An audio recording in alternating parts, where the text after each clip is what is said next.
Hi guys, nandito na naman tayo sa ating sulat galing sa ating avid viewers, ang supporters, and salamat sa mga nag-subscribe and sa mga nag-follow and nag-like and nag-share. Sunod, hanap tayo ng sponsor para bigyan tayo ng pwedeng papremyo. Meron tayong fundraising pa-premium manalo. Ito nga makikita yung prices pag nanalo. Big prizes awaits and proceeds nito itutulong sa mga nangangailangan. Magsisimula na tayo sa ating kwento mo, i-share mo. Bedtime Story by Kuya Marky. Kwento mo, share mo. Life at work. Lahat sasabihin with no hold bars.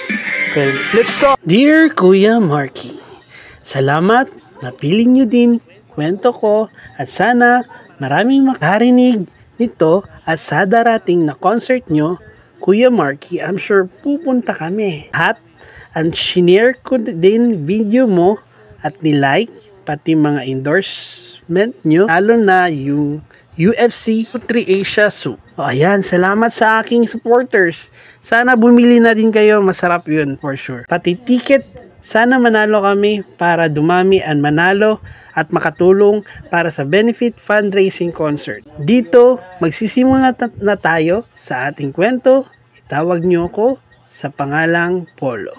Kaya naisulat ko yung kwento ko at sana ma-inspire sa mga kwento ko at sa kadahilan ng isang araw, ako ay naglilinis, may nakita akong photo album.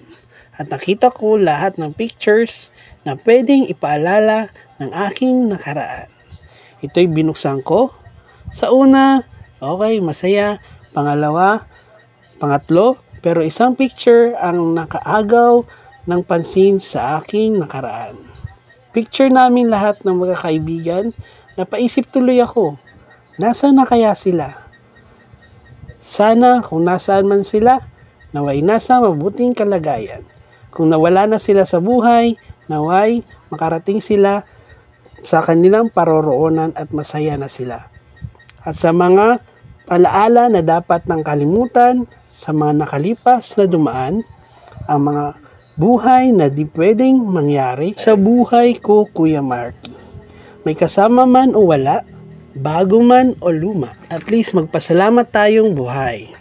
Ox lang kasi mga memorya nanas ko, I'm sure masaya naman. Kayang balik-balikan. Tanong ko lang Kuya Marky, pati sa mga viewers na nakikinig ngayon, anong memorya ang dapat nyong balik-balikan? Na may magkwento at kung masaya, mas maganda.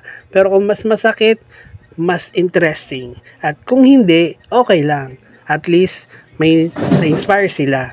O siya, habang nagsusulat ako, napaluha na ako at naging emotional.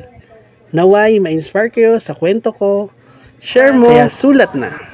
Gusto nyo ba ng pampainit na pagkain ngayon malamig na panahon?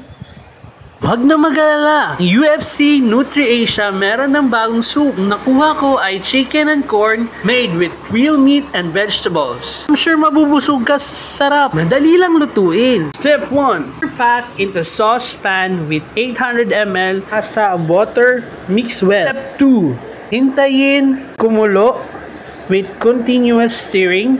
Then partially cover and simmer for another 5 minutes. Step 3.